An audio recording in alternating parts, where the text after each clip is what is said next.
final guest. No need no introduction. Just bring him on and just turn it over to him. Just, Hold on, say something before. Here's what happened today, people. No, this man was a featured, well, not a featured, he was a regular on our program. And then his ambition the panel. And the panel, he was a panelist, and his ambition took him elsewhere. And this man is full of ambition, and he's successful at it too. It's not just him just have the intent, but he's been successful at realizing his intent. And it's funny because he's got a very inspirational journey. A lot of people who went through what he did, they fell along the wayside and they stayed right there. They didn't pick themselves up. They didn't move forward. As you know, the phrase, pull yourself up by the bootstrap. He did. And we were talking about having him on, because we're going to have him on, more frequently, because we're going to do a piece on civics. And because he's now uniquely positioned to talk about civics from a government perspective, we definitely will have him on. But while we were talking about it this morning, we said, well, we want to have him. The title was Government Guest to Parliamentarian. And he started laughing and said, we're being diplomatic. He and a dear friend of ours and said, no, man. He said, you mean prison to parliament? So we said, all right, if that works for you, that's fine. And producer Jones said, yeah, see the man, him own it. Him own it. So we said, all right, fine. So people want to know who me I talk to. Without further ado, here's our friend, here's our brother. Here is Isat Buchanan. Yes, Papa.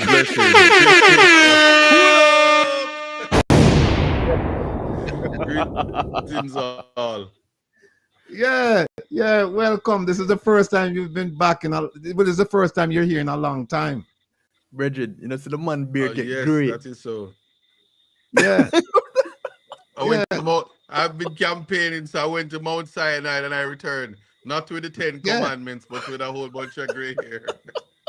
Well, I tell you what. First thing, congratulations. Yes, thank you. Officially. On a well fought victory, because a lot of people doubted your ability to pull this win off, because you were up against a very formidable opponent, a very well-financed opponent, a very well-connected opponent, and yet you managed to pull off this upset. And I tell you what, a lot of my JLP friends, they're upset. They're still upset about it. You pull off the upset and they're upset, And I said to them, well, you know what happened? God on time. And there's a gentleman from your constituency who said to me that he has never seen a candidate who walked the length and breadth of the constituency to meet and greet and talk to people and listen to their problems. He said he has never met anybody like this. He said he heard about it being in some places that politicians have never ventured, but he said you were there. So on behalf of everyone here, on the university, we want to congratulate. As you know, we have a university now, It's called the University, because nobody told me I was talking about that. I feel feel left out. No. No, it's called University of Rattigan, because we're teaching now. We're teaching. We have taken this program to a higher plane. And so I've been designated as the provost of the university, and Kevin is the adjunct professor. And you, by the way, I just found out today, so you don't even read my promo, and I'm disappointed, I'm hurt. No. But anyway, you're listed as a lecturer. Okay. So what we wanted today is that we just want to talk about your background, your journey, because I find it to be highly inspirational. And I'm just hoping that there's some child, there's some youngster, there's some young adult out there who was overtaken by some bad event in their life, and them just feel like it's over. And I just want them to hear from you to say, look, you can pick yourself up and you can be whatever you want to be, whatever you set your mind to. So what I'd like you to do, and we've never done this, is talk to us about Isat, the journey. Wow, that's always such a difficult thing for me. But I'll Kevin, say put him this. on center stage, Kevin. Put him on center stage. I'm used to it, you know. It's no stranger. There you go, sir. It's all yours. No. So I'll all right. I'll say this. How let me give the shortest possible version because you need 36 hours just to get through the first chapter. I'll say this. I'll start this way.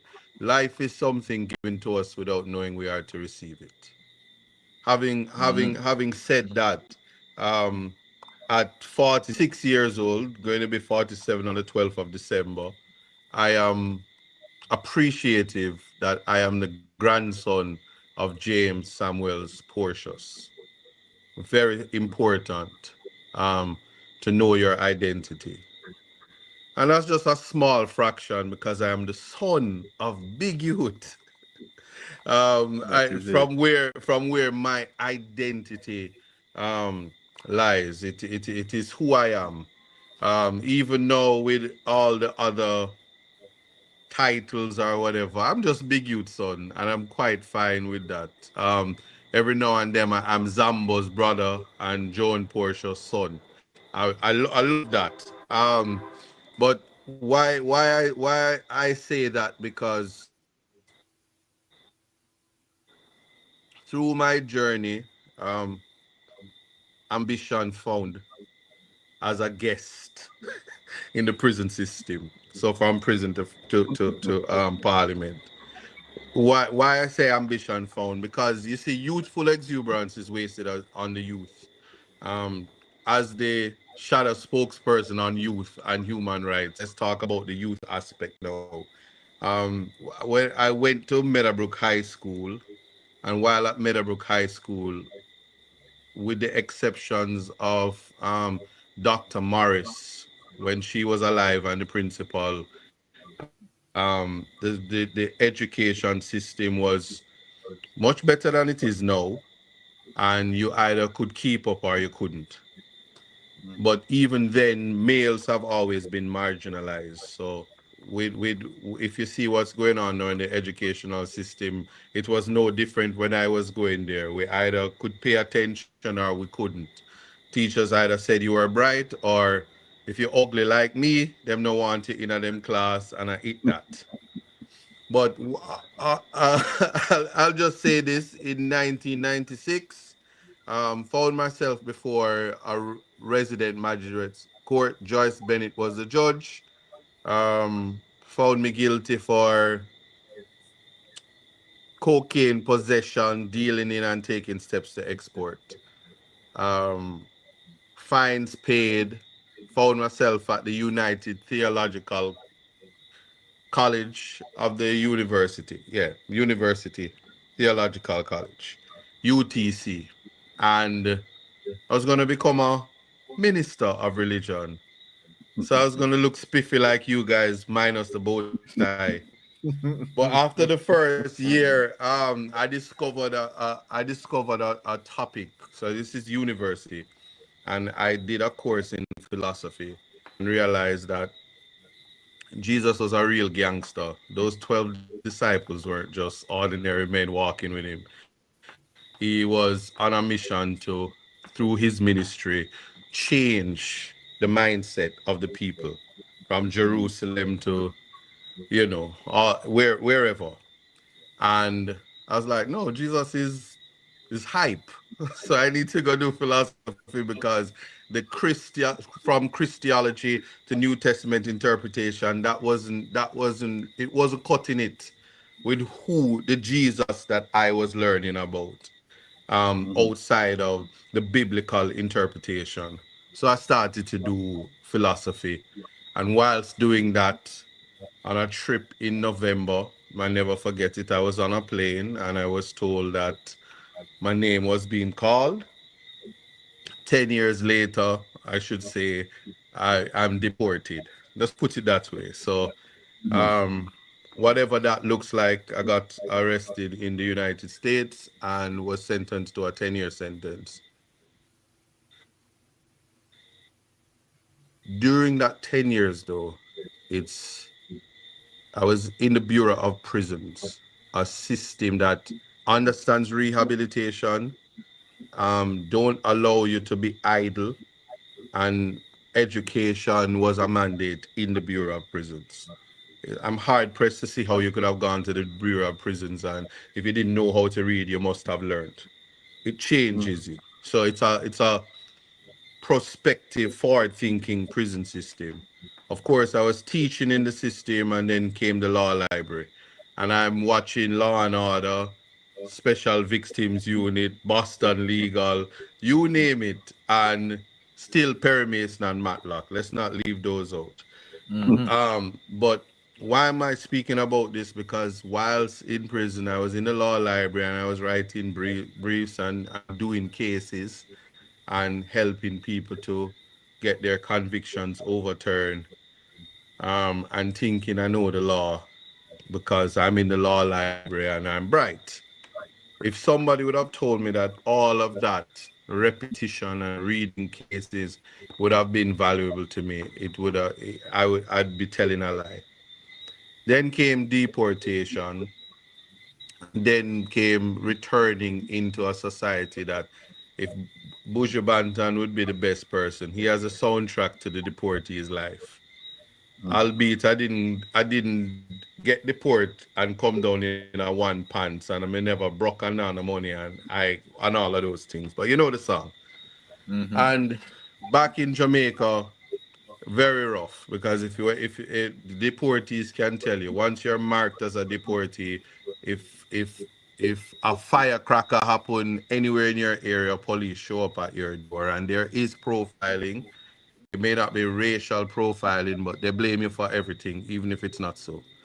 So notwithstanding me, son of big youth and grandson of James Portius, nobody cares about that. You're just a deported, twice convicted drug dealer, dirty boy. They reminded me of that while I was a candidate in Portland Eastern. My opponent wasted no time repeating it about, I think, 17 times. Whether it be platforms and Count them. interviews and yeah, before the vase was broken, of course. So anyway, let me add to it that the gaps in between that's exactly what it is. To a person, they see numbers, but a day in prison is like 1,000 years. Let alone having to do 8 years, 9 months, and 38 days or whatever it was. Um, and I'm in Jamaica and I realized one thing that was sure. I could either listen to the narrative and just do nothing and just become worthless, which is what the Jamaican prison system is about currently. Or I could take up my life. Fortunately for me, as I said when I started, I'm the grandson of James Portius and I'm the son of Big Youth.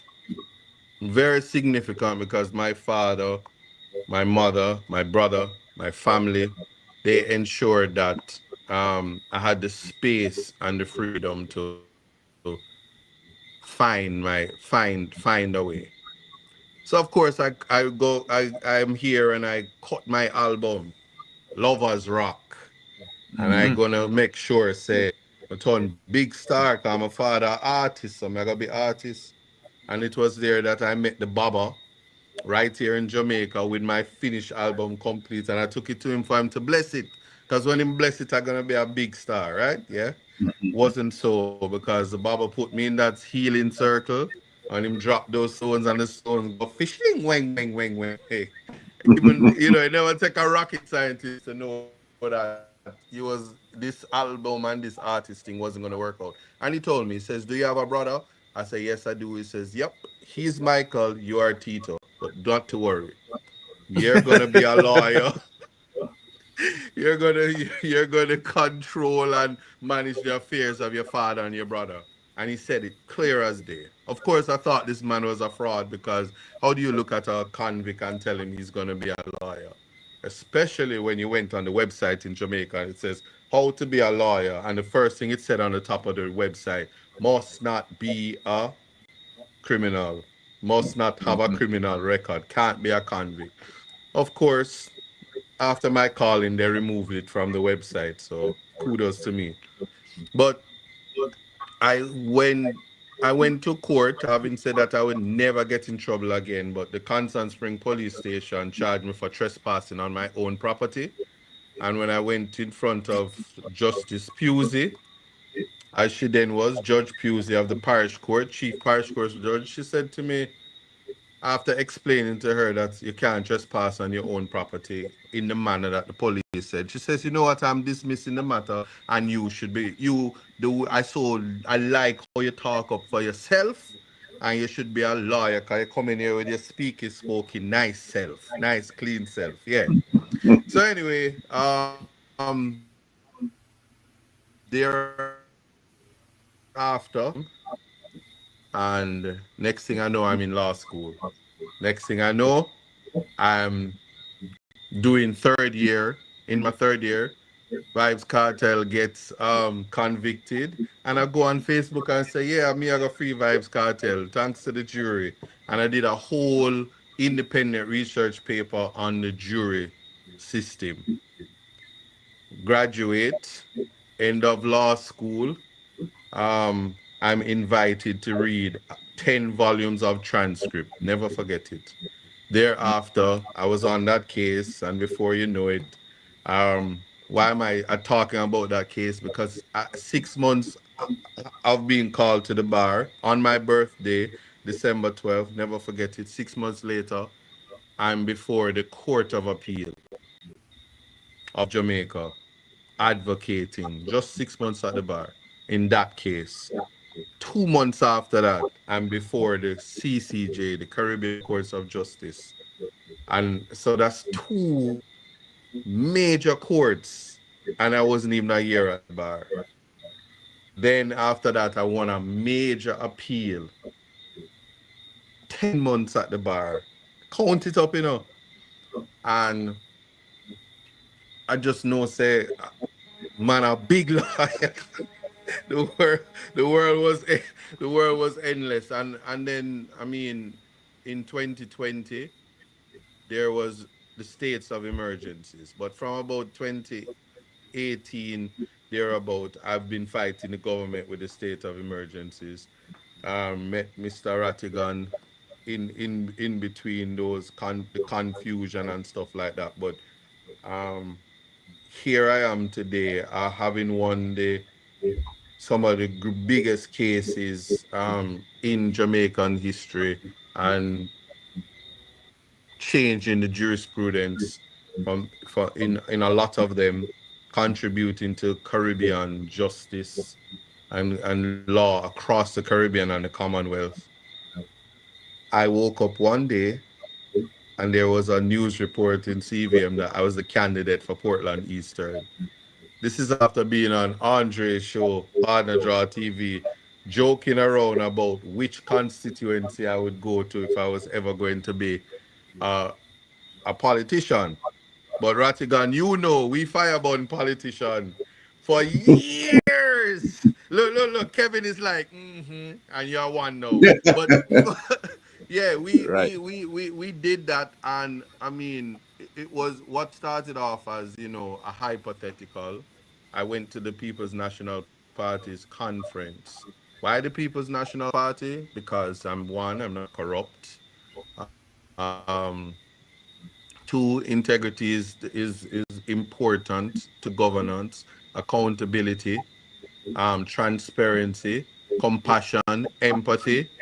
All these things are completely necessary. And so here I am deciding that I'm going to run in this campaign. And I can tell you this, I did discuss it with you, Will.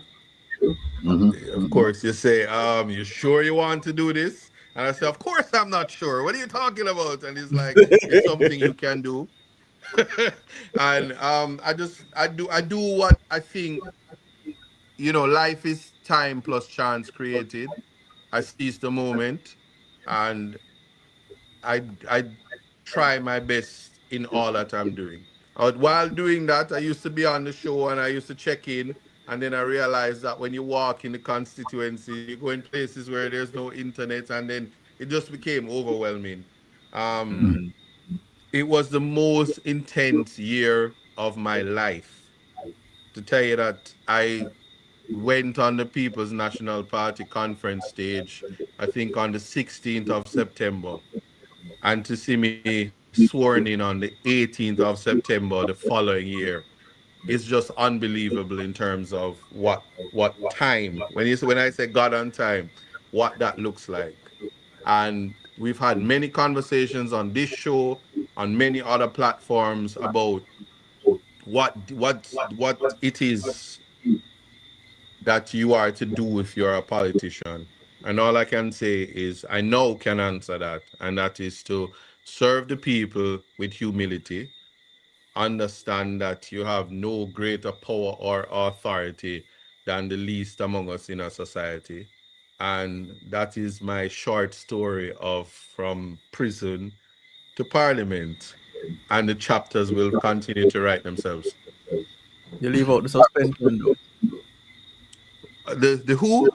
The suspension. No, I'm not get no money for court cartel again. Every time I call cartel name, I lose money. We not talk about that. But there is this one time at band camp when I quoted a Vibes Cartel song, and the whole of Jamaica just lost their minds and told me I should live on a gully bank. And I got suspended. And then I packed my bags and I went to the school, the Privy Council, and complained about being suspended, but the Court of Appeal in Jamaica said, listen, a man should not be deprived of his profession, gave me a stay pending the results. That still is pending.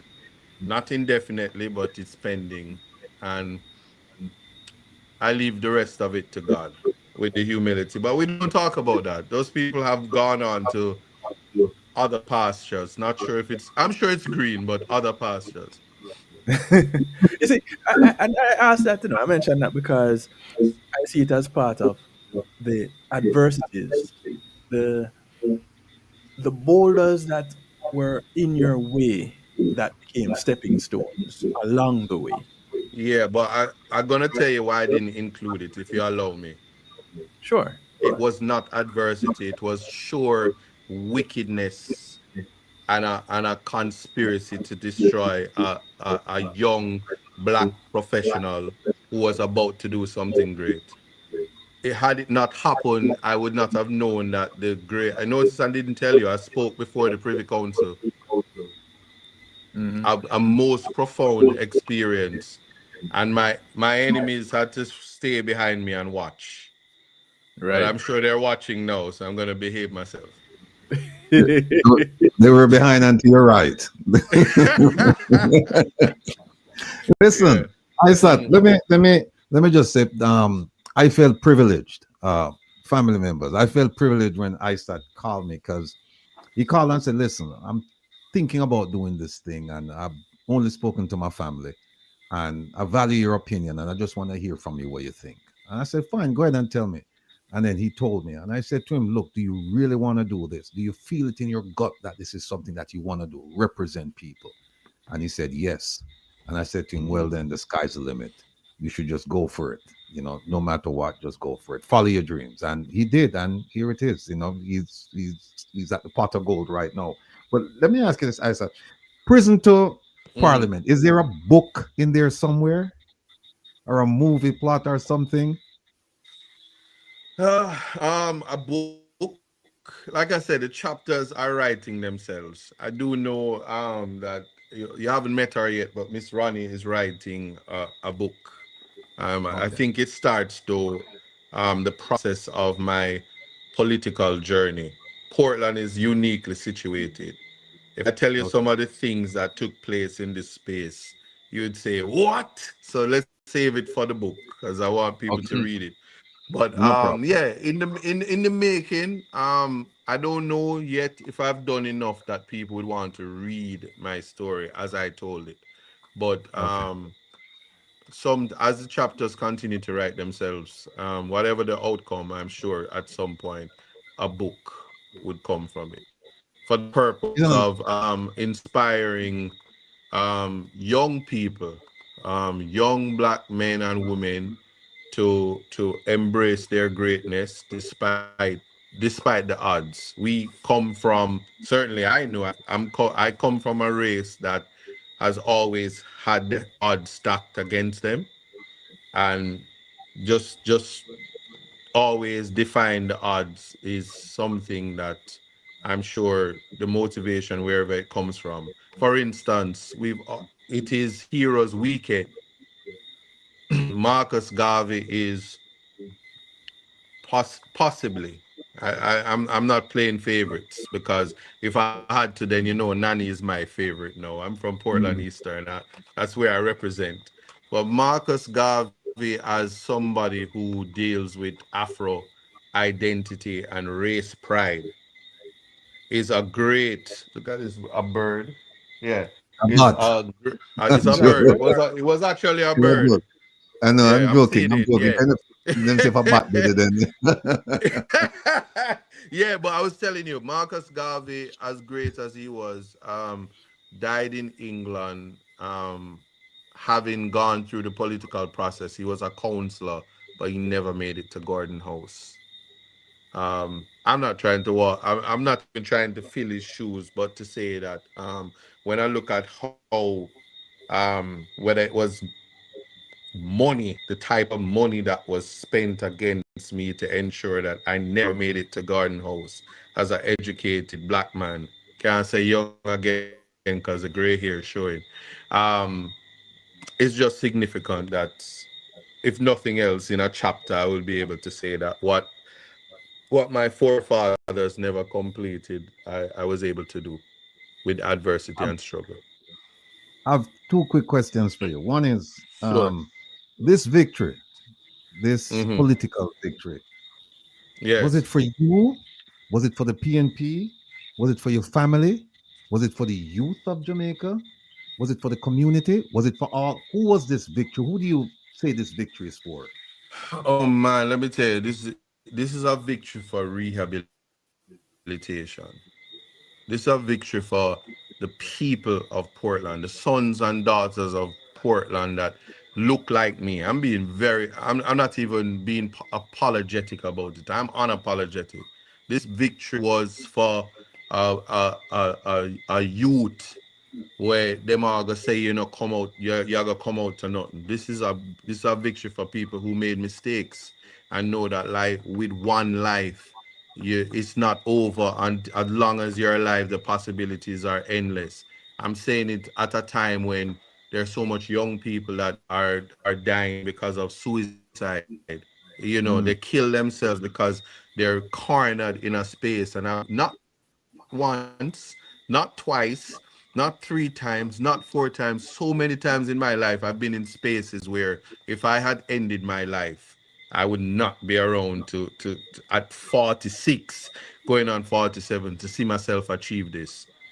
It makes me want to be alive to see what the next 30 years of my life will bring, no matter the ups and downs that comes with it. And knock on wood, I hope no downs come and it keep going up. But it was definitely for the people of Portland, but along the way, people who look like me, um, who had experienced mistakes, adversities in life, and even people who were from backgrounds that they say the two Jamaicas exist and they behave like people like me. We're talking about we, it's about us, that we don't belong in a certain spaces. Yeah, we broke vase and shatter glasses and ceilings and enter spaces that they say we can't get into. Yeah. here's the second question. Yeah. Second question is that Why you laugh like that though? I'm asking the question. All right, let me stop. Let me stop. no, here's the second question. Second question is you have been through a lot of adversities and you talked about them this evening. Mhm. But there's one that you didn't speak about that I believe it was a very pivotal moment. It was a magnificent victory. And it was also a victory not only for you personally, but Mm, by extension, people who would be or people who probably were similarly situated. And that is mm, this: when you finished law school, mm. you came up on you came up on an issue that you had to hurdle, and that was Yeah. didn't want you to practice because of your criminal conviction. And I've Yes. read the paperwork, I've read the case out of Trinidad that you relied Hmm. on. Yes. Please talk to the people about that, It that was. It obstacle you was had. a. It was Grenada. You at Oh, Grenada, Lane. sorry, yeah. Yes. So let me tell you. As I said, I mentioned it briefly about how people feel about convictions, how people feel about incarceration, how people feel about rehabilitation. Jamaica is not a society that is palatable to rehabilitation. We have an expungement act. It is actually being debated, and I'll be on the floor next week to contribute to the debate about what rehabilitation looks like, um, what what the rehabilitation period should be. But I will say this: I was aware of what my biggest hurdle was. Whilst at the law school, I spoke to my lecturers and many persons about my issue. And the biggest thing that I appreciate about my lecturers and the lawyers that I spoke to was always to say that, listen, own your truth. It's a learned experience, own your truth and go research the law. And in America, America is very forgiving. Their justice system is forgiving. It's a first world country, and they set the standard in terms of what rehabilitation looks like. I use the case law as well as you at Lane, and what they spoke about is good character. What all the case law says is good character is of now, right now as I'm talking to you. That is Hmm. how good character is measured. So, because of that, the ability to disclose your past, speak openly about it, and say, the man I am today is not him. And here's all the things that I would have done. So, rehabilitation is a process that can be identified. It can be put in a table, a schedule, and say, meet these markers and you can prove rehabilitation. I know because I did it. I did self rehabilitation because I'm in a country that does have nothing in place for it. And I went before a panel of the General Legal Counsel. There were 17 persons who heard my case. Bert Samuels was my legal representative, but I also had 17 witnesses that came along. So it was 19 of us against 17 of them. And I didn't know it was a panel of 17. But what I did find out is that the legal mind thinks so different from the ordinary man.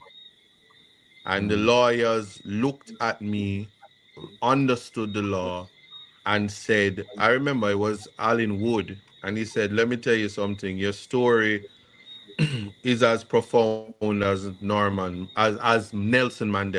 And I'm going to tell you this. You're going to make this legal profession proud, and that's the gamble we are willing to take.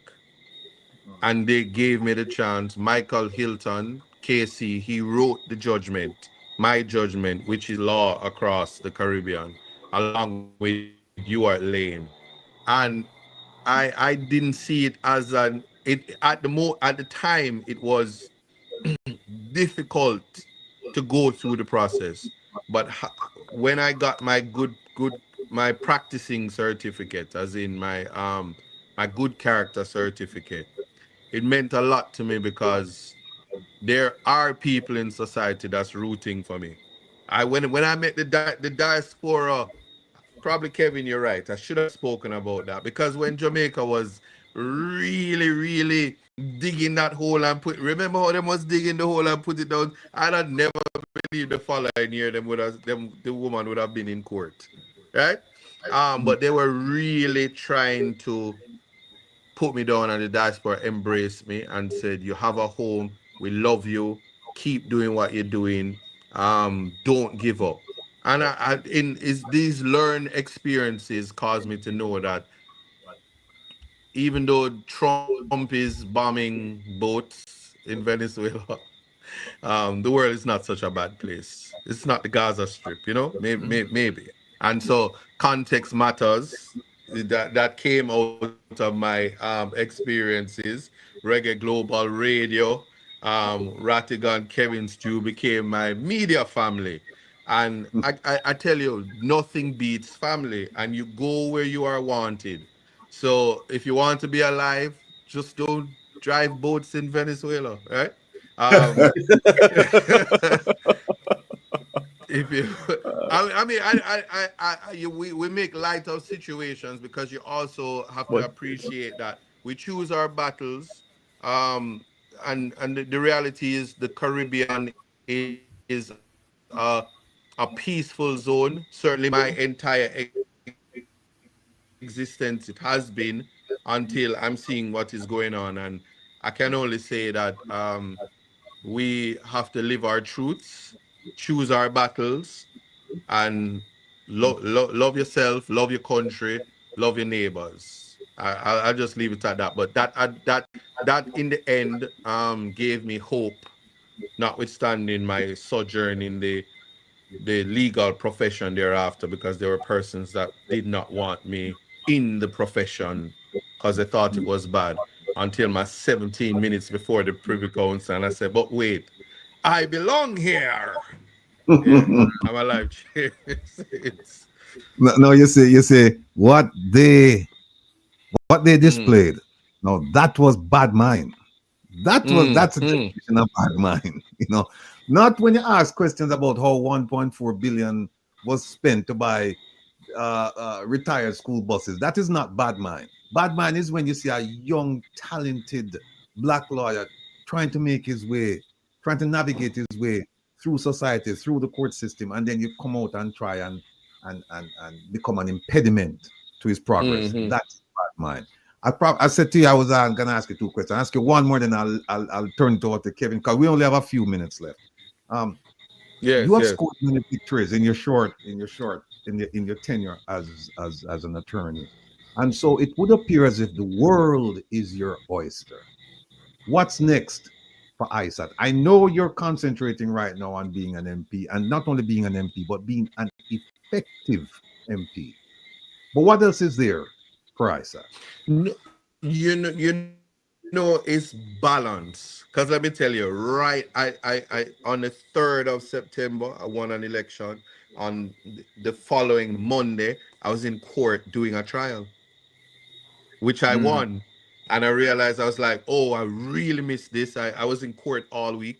It's just for me now is a matter of balancing and scheduling because there is parliament, there is the constituency, and the law is a jealous mistress. She's just gonna get Mhm. cheated on right now because I'm balancing life, and I just know that I lean not on my own understanding, and because I'm walking with God, the possibilities are endless. But I'm here for it and I'm ready.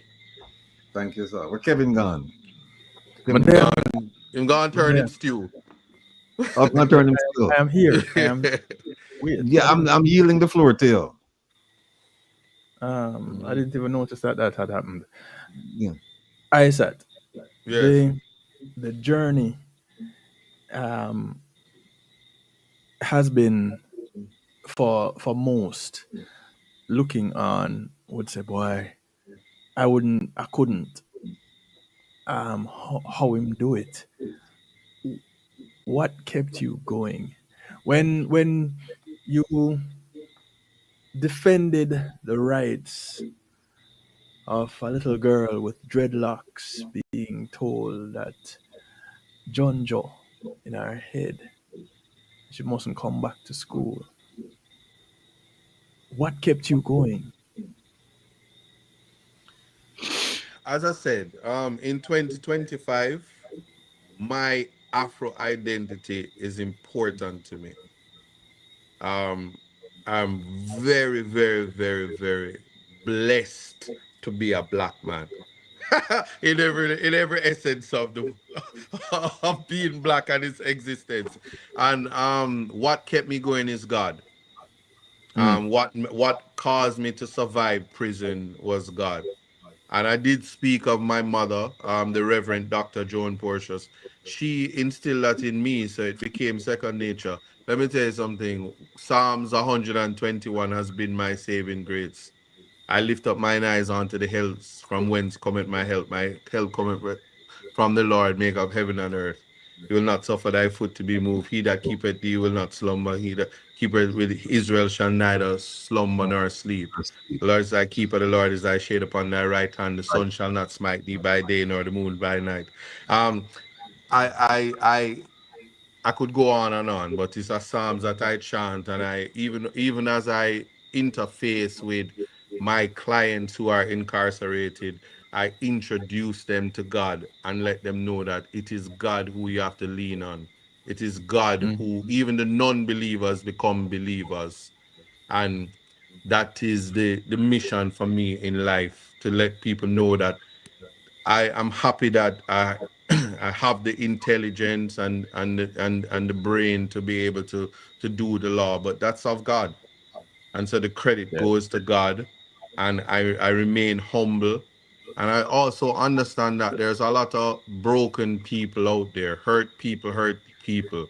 And I'm not in the business of hurting people. So what keeps me going is to just respond with a lot of love and try to wake up my black people to let them know that we are the gems of this world.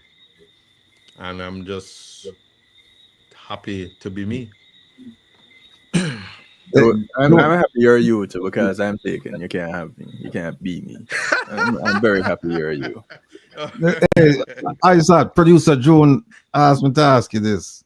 She said Yeah. if you whispered, she said that apparently there was some talk about your interaction with the prime minister. I believe it might have been in parliament, but she's asking, did you whisper God on time in his ear? No, let me tell you. You know what? I don't want to share this, because then everybody's gonna say the prime minister is a cool guy, and we don't want that. We really don't. But no, no, Doctor Andrew Holness, you will get me to tell everybody that you're a cool guy. Leave me alone on that one.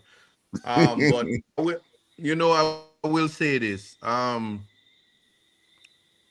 always tried to communicate to Jamaicans as a whole.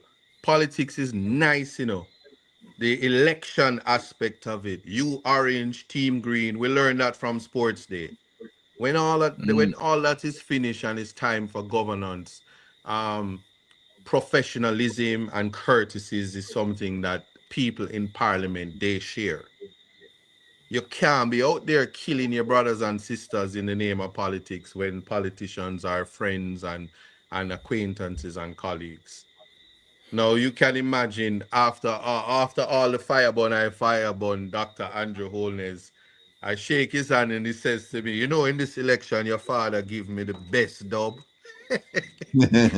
I beat you on the internet, and it was an icebreaker that I will never forget, because whatever it was, you know, he's in the thrill of it, to say he got a dub from my father. So none of my videos was as powerful as that one. And it was a good laugh, and we move on. Hey, Isat, Mm. what kind of leader do you intend to be over the next 4 to 5 years? And why I ask you that question is, do you intend to be a loyalist, an independent thinker, one who will respond to the community's needs and desires, or one who will toe the party line and say, I'm gonna say this. A lot of people don't understand that government, the parliament is a part of government. The opposition makes up government. Parliament makes the decisions, the legislative framework. If this were a movie, the title of it would be Servant Leader, Mm-hmm. because I'm only leading to serve. What when my constituents call me and they all have my number, so sometimes I have to turn off the ringer. Them calling me now while I'm on the show. When my constituents say, why the garbage don't clean up, I have to raise it in Parliament. I saw that. I I saw better that. raise it in Parliament, because these women will beat you and they don't care. They will say, I put you there and I will take you out. And Yeah. I Well, raised it. And kudos to Desmond, because the next day he responded after okay. Christopher said you can talk to him, and I spoke to him Right. after. And the garbage people were saying, oh, it's all over Jamaica, but they responded and they picked it up. So I'm here to ensure that I am there to represent them. I'm not. It's not a fashion show. It's not a beauty contest. It's not showboating. I'm there for the interest of the people of Portland. And when it comes to legislative changes, debates about legislation and drafting and law passing of legislation, my contribution will be sound in law. And those, if I vote against something, I will talk about it. I wasn't there for the nonsensical, idiotic passing of the Firearms Act, which is now locking up people for imitation firearms for a lengthy time. But I am now in the parliament, and I intend to make sure that whatever the legislative changes are, it will be from a place of competence and mature consideration. That's the type of leader I'm going to be. In terms of party lines, I've always been an independent thinker. Um, Confident in Mark Golding, because he too is an attorney, and he has the history, or holds the record for the most legislative changes and bringing about modernization of legislation. So he sits in a chair where I have no problem taking guidance from him, and he listens to me and gives me the platform to be the best leader that I can be. We only have 6 minutes left before, actually five, because Kevin I will run with and dig up. But let me just say that um Mhm. before Kevin asks this question, I just want to say people they'll be we took off almost I think 5 weeks, but we didn't rest on our laurels. We weren't sleeping, we weren't relaxing, we were working, and you're gonna see some changes in the coming weeks. One of them has to do with the membership of this program. And next week, producer Joan will give a little pep talk, or she'll explain to you what exactly we're doing. You'll hear Mhm. some of it as well on Wednesday night when we sit down with all of you. Producer OT will talk a little bit about that as well. And before I thank everyone, I just want Kevin ask a question, because we're bumping up against his time right now. We're gonna There's have to. no question I can ask Isat for him to answer in 3 minutes. None. We try him. Well, uh, are you leaving out the recording studio completely? Let me ask you that.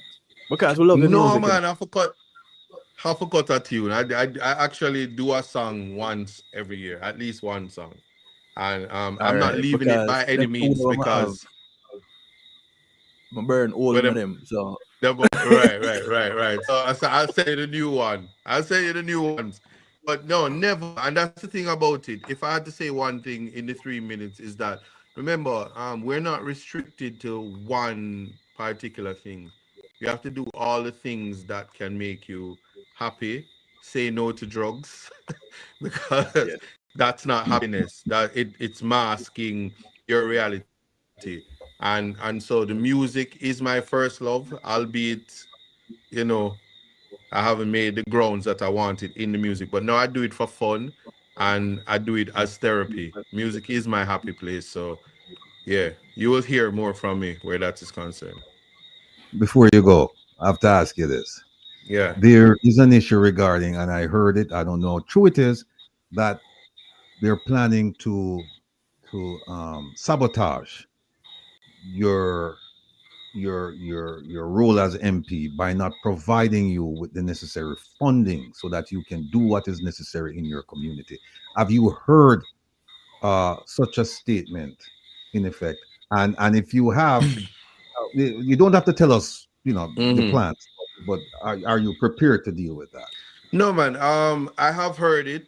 I have seen it. It is happening.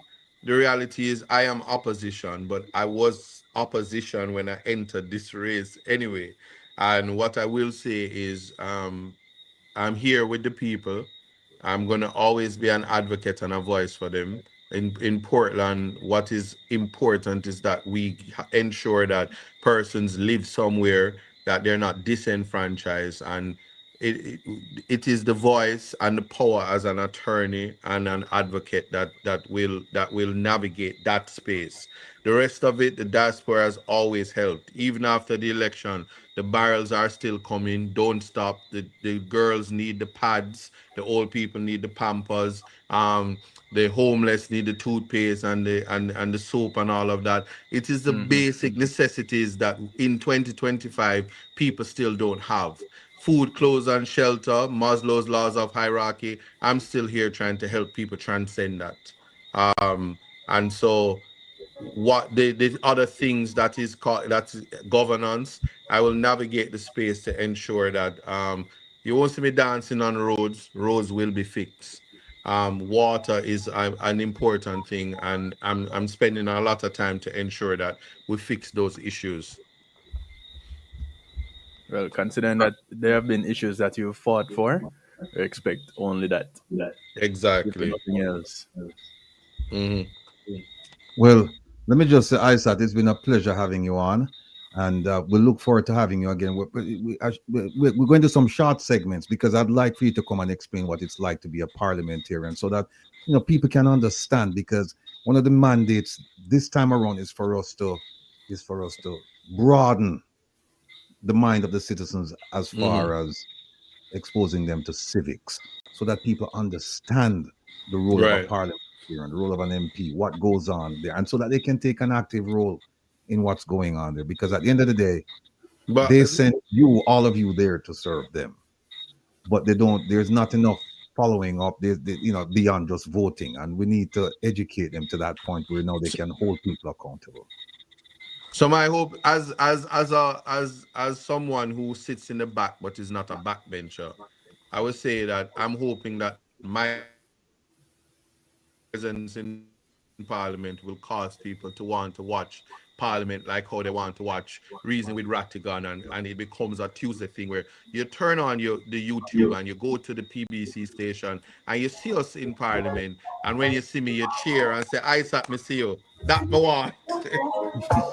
All Well, right. look, brethren, thank you so much for taking time out of your busy schedule to be with us. Much Thanks for having appreciated, me. and we wish you continued success. All right. Blessings, If you have a brethren. space for me next week, I will show up and wear my bow tie. So blessings, We will have a everybody. space for you next week. Know that you've committed to it. Always We have will a have a space for space you, for brethren. you. All right. Blessings. All All right. right. Yeah, People, man. that Take was care. the great Isat Buchanan. And we're so happy to have him on. We know a lot of people vying for his time. And again, Isat, much appreciation.